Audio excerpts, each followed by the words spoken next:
Great, thank you very much. Just tilt this up a little. There we are. Excellent. I'd like to echo Erica in saying, it's a real pleasure to be out here today speaking with the community about an issue that, well, several issues, in fact, sea level rise and other coastal climate risks. These are issues that we're hearing more and more about, as Bob mentioned. It seems like every day, and I can actually confirm every single day, there is a new scientific paper coming out talking about sea level rise in a new light, or a relatively new light. New evidence to show us that we know a little bit more now than we did before about how significant this problem may be. I wanted to say I'm with the Energy and Environment team at HRM, and I have the responsibility and the pleasure of being the climate change specialist there. So I deal with mitigation, so cutting our emissions, as well as adaptation. And I have to say the adaptation side of things is really very engaging because it's all about community. It's about communities learning more about themselves, learning more about their vulnerabilities and exposures, and working together. So it's a really great opportunity to be here today. I'll dive right into the coastal climate risks. Many of these are risks that you've heard of, you hear alerts about things like storm surges. Sea level rise, of course, is something we know there is unequivocal evidence that humans, through our activities since the 1800s, we have really impacted our climate and we are causing our climate to change. And with that, we are seeing sea level rise as one of the main consequences in a coastal environment. Extreme water levels are also something that we're increasingly dealing with, and that is related to climate change to some degree. Coastal flooding, of course, and then coastal erosion. These are things I'll dive into a little bit more, but I wanted to provide some context. Here in HRM, in the municipality, we have 2,400 kilometers of coastline, and our coastline varies from pristine wilderness to the Halifax waterfront. So we have a lot of different things to consider when we think about the impacts of these coastal risks on our municipality, on our built assets, on our natural assets, on our lives, and on our communities. The climate science, I'm really brushing over this, but I just wanted to highlight something. There was a report this week, on Monday in fact, that came out from the Government of Canada, led by Environment and Climate Change Canada, that helped to focus the mind's eye and focus the eye of officials like myself and Erica and many people across the country on climate change risks, sea level rise being one of them. We, as a result of a lot of scientific evidence that's been amassed in the last 20 years, we know that presently in HRM, we're looking at about a greater than 75 centimeter increase in our sea levels. That's standing water by 2100. This is known with high likelihood or with high confidence.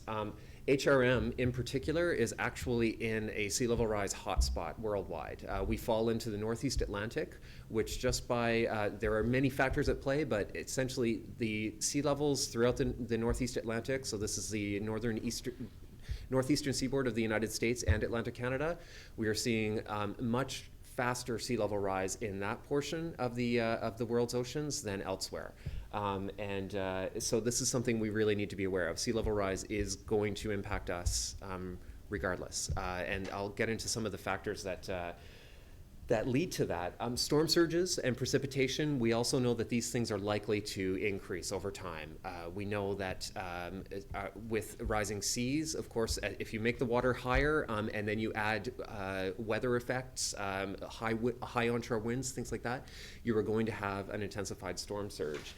Precipitation patterns are also likely to change. I've included a couple of graphs that don't make sense without a lot of explanation, but these are the types of things that, this is called an IDF curve. It's an intensity, duration, and frequency curve. This is what engineers use when they think about stormwater. How do we plan sewer grates, for instance, so that we can capture enough stormwater for, let's say, a 100-year event? So we know that these curves are changing, and this is in fact a curve, it's about I want to say 30 centimeters on the y-axis here that we increase in the worst case climate change scenario as of 2100. So sea level rise. Sea level rise, there are three main factors that go into it. Basically, as you warm water up, it expands. It takes up more space. As you warm water, it expands. We have subsidence, which is basically the fact that we're sinking in this part of the world. In this part of Canada, our crust, the Earth's crust, is actually sinking. If you think of a sponge, a foam sponge, if you push on the middle, and if that pushing is all of the glaciers we had about 20,000 years ago, if you push on the center and then you let off, what happens? The center rebounds and the outsides sink. We're at the outside of Canada. We're on the coast. We're sinking now that this is a post-glacial effect. Very complex. I won't get into more. Please do ask questions if you have them. And the third factor is, of course, the loss of ice sheets, land-based ice sheets. So this is the Western Antarctic ice sheet, a lot of our glaciers that are in the middle of continental areas, so glacial mountain ranges. We're losing a lot of this water because the atmosphere is heating. And of course, that's adding more volume to the ocean. Extreme water levels, surges, and erosion. These are other factors. I mentioned these earlier as well. With changing climate, we are seeing changes in these, the intensity of these events. There's changing wave climate. We have a dynamic coastline, of course. There are some parts of our coastline that lose sediment or lose sand or rock or cobble in one season and then gain it back in another season. These forces are dynamic, of course, and they have an impact on our coast, but we will likely see changes in that dynamism, we'll see changes in the changes of our coast, effectively. Also, the loss of seasonal ice has a big impact on erosion rates along our coastline because, of course, in the winter now, when we get significant storms, without sea ice, you get more wave action on the coastline. So these are things we need to consider. So what is HRM doing? With the group I sit in, Energy and Environment, we look at managing the risk of coastal climate impacts in three ways that are very interrelated. First, we want to identify where the high priority areas are, where the risks are highest. We want to figure out how we can reduce those risks, and at the same time, we want to work with communities to understand what you know about risks that we don't. You live here. You see what happens during a major storm storm surge event, for instance. And so by working with communities and learning from communities, we can understand perhaps where we've overlooked a particular threat or risk. One of the key things that I want to highlight here is an action, an initiative that I'm very honored to be leading for the municipality, and something you will be hearing more about this summer and in the fall, something called the Halifax's Community Energy and Climate Action Plan. And we are going to be looking at adaptation priorities to climate change as we roll out that plan and begin to speak with go into communities and speak with the public about what your adaptation priorities are, and we look at the future. So identifying high-risk areas, we want to use an evidence-based approach, of course. We want to look at current and future exposures. So we don't want to plan a building that has a 50-year infrastructure life based upon today's sea level. We need to look out into the future. What do we know about sea level rise projections? What could sea level be in 2050, in 2100?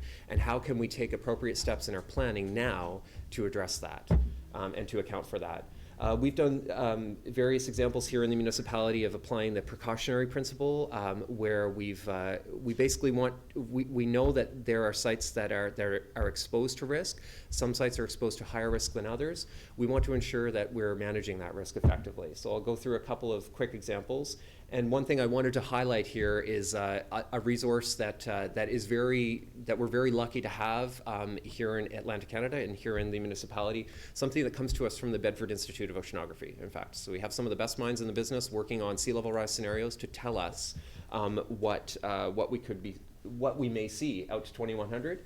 This is an example of identifying risk and helping property owners and planners to some degree manage that risk.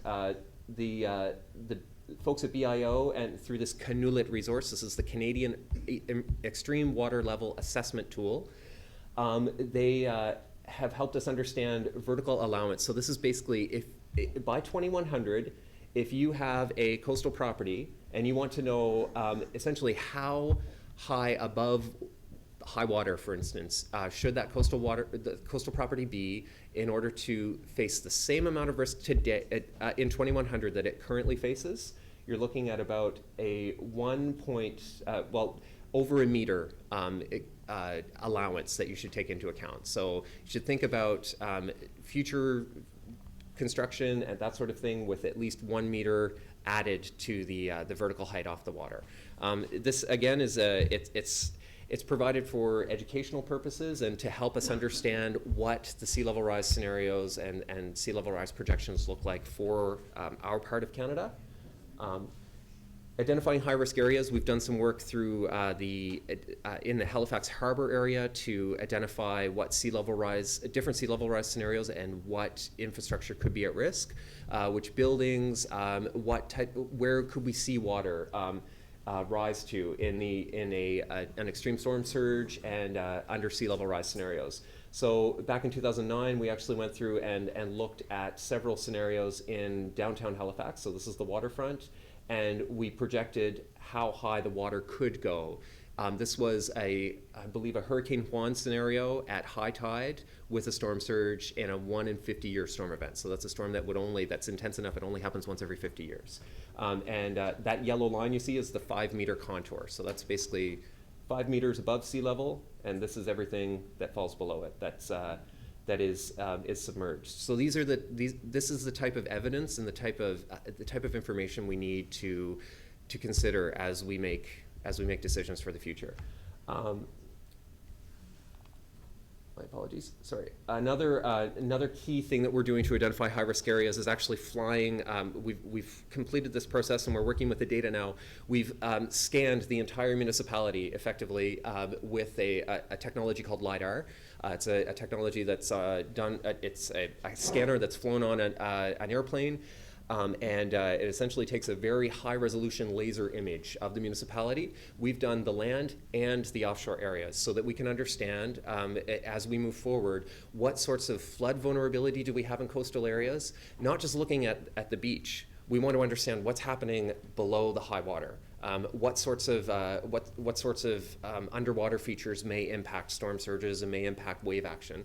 And in addition to that, of course, we have the ability with this data to look at our river basins and determine where floodplains will be. And we know where they are currently, but we can start to project different climate change data onto them. So we can say, if we have a larger than normal rainfall event under climate change scenarios, what would that look like in river basin X, Y, or Z? So this is going to be a very valuable tool, and we're working on completing the data, essentially the data processing, and we'll be developing vulnerability maps as a result of this. And this is something that will be publicly available through the halifax.ca open data portal. So anybody will have the opportunity to use this data set when it's available. I mentioned earlier the efforts to reduce risk, of course, is the second step, and we want to look at those areas that are high priority and where we know we have impacts, and look at how we can reduce climate-related risks in those areas. One of the mechanisms we have is land use bylaws and regulations, so things like development approvals in certain cases for large developments like Kings Wharf or Queen's Mark in the downtown area. Our land use bylaws are the primary regulation that the municipality has to use to limit or restrict development in places where it's too risky and where it may not make sense. Another key piece is looking at our own infrastructure. For instance, as we look at renewing ferry terminals and things like that, what do we need to know about sea level rise as we look to renovate or improve our ferry terminals? Do we have, for instance, mechanical equipment that is that is too low or too close to the water line that should be moved higher than our projected sea level rises or higher than our projected storm surge levels, things like that. So we look at the set of protection, managed retreat, and accommodation options. In some cases, the case of the Northwest Arm, for instance, we recently renewed the seawall in that area, and we made it higher, the seawall around the Northwest Arm, to ensure that there's less risk of overtopping when we have an extreme water level or a storm surge impact. And similarly, accommodation, the tidal, I have a picture here actually of the tidal lawn at Point Pleasant Park. So this is an area where there was historically some infrastructure, and the municipality worked with other partners to ensure that we removed infrastructure from that area. That is an area that can now flood. It is a lawn. There's no critical infrastructure there.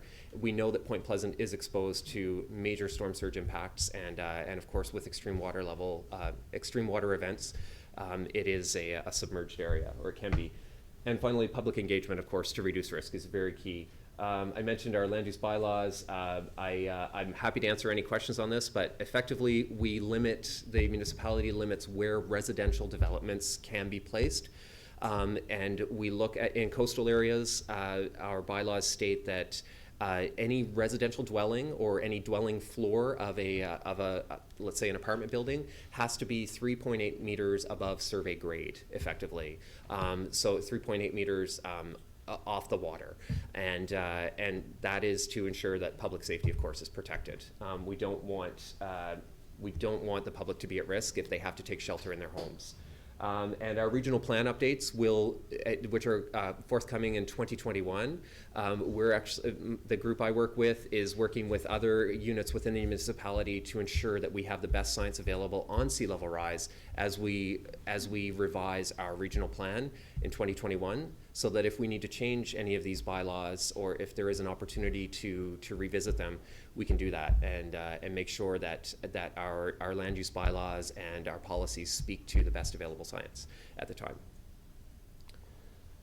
Engaging with residents, the most important part, perhaps, examples of this that we've done in the past, and this is an example of synergies that Erica spoke to earlier. The Energy and Environment team at HRM actually worked with emergency management to do a community mapping exercise out in Eastern Passage Cow Bay. This was back in 2010, and this is something we are looking to replicate as we work on our Community Energy and Climate Action Plan. So we went into the community and basically said, tell us what you know, what you experience in storm surge events. Tell us what you're beginning to see with sea level rise. And tell us the areas that need to be highlighted, or share with us, rather, the areas that need to be highlighted that are where hazards may be, where there are hazards, effectively, where there's exposure. Show us where the vulnerabilities are. And this is something that is incredibly valuable as we plan for the future, and certainly it helps to bring the community together and ensure that everyone is equally aware, that everyone is aware of what everyone shares the information.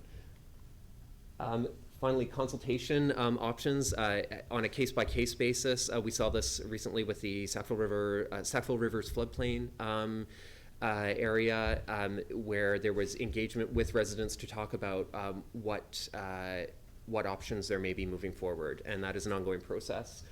Finally, our Community Energy and Climate Action Plan is an opportunity for us to look, I mentioned earlier, at mitigation, but also adaptation, and how do we adapt, what priorities do we have, do we move forward with as we adapt to climate change and to coastal climate risks, to inland climate risks. We heard about wildfire, of course. What sorts of priorities should we move forward with? And one of the key things for us in this process, in the Community Energy Climate Action Plan process, is to ensure that no one's left behind. We want to make sure that that the community is adapting together. We've embarked on this process with a very clear vision toward inclusion and engagement. And so this summer, you will have an opportunity to engage with us. We'll be doing pop-up events. We haven't yet scheduled exactly where they'll be, but we will be moving throughout the municipality to talk with people. And in the fall, we'll be doing a more concerted engagement process, a consultation process.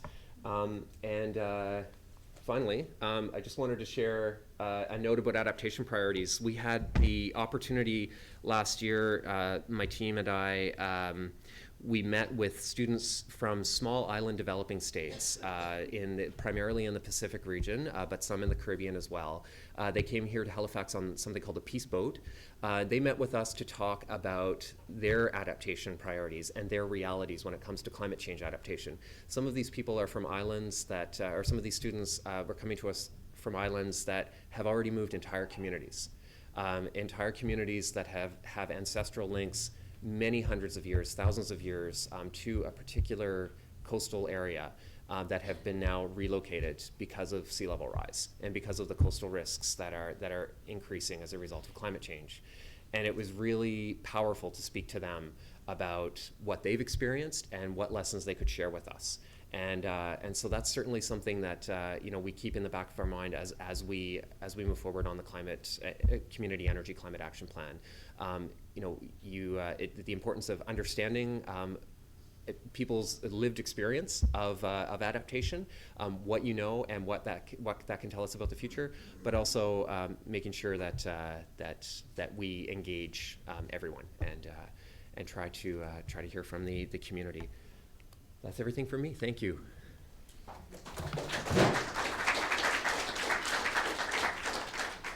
Any questions? Yes. We're from Toronto. Okay. Floodplain. Okay. Yes. I'm wondering if you can direct me to. Probably all right. We're from Truro. We live on a floodplain. I was wondering if you could direct me to any site that would tell me how we will be impacted. The Canulet site that I mentioned earlier. So this is the best way to Google it. That's because that's what we do nowadays. Is just to look for CANEWLAT. That is that will show you the projected sea level rise for your area. It's based on tide gauges and small craft harbors information that the DFO has, or the Department of Fisheries and Oceans. I believe there's at least a tide gauge, and there may be a couple of small craft harbors around Truro that would likely be indicative. But that can show you what the projected sea level rise is. Again, standing water, storm surge, and those other impacts are more difficult to model. But the key is to understand at least what the water level is going to be out to 2100, Right. And of course you can look at other information on that site. There are many links that lead to some of the climate science that speaks a bit more to storm surge and that sort of those effects. Thank you. Yeah. Hi, thanks for the presentation. I was just wondering, why did I not hear about all this through the city? Like, why did it take just volunteers and community to bring people from the city to tell us about this? Do you know what I mean? I guess it's certainly something. There's this information is. A lot of the information we use is readily available. The Canulet tool I mentioned is something provided through the federal government. I apologize that you haven't encountered it until now, and hopefully with our community energy and climate action plan process, we will create more awareness in the community of what is going on. But certainly there's a lot of work, and I'm but one person working on this issue. I mentioned earlier stormwater. We have many people, our stormwater engineers, traffic engineers, emergency management, fire, police. Everyone is aware that climate change is changing our risk landscape, and I think so that there's no shortage of attention internally. Thank you.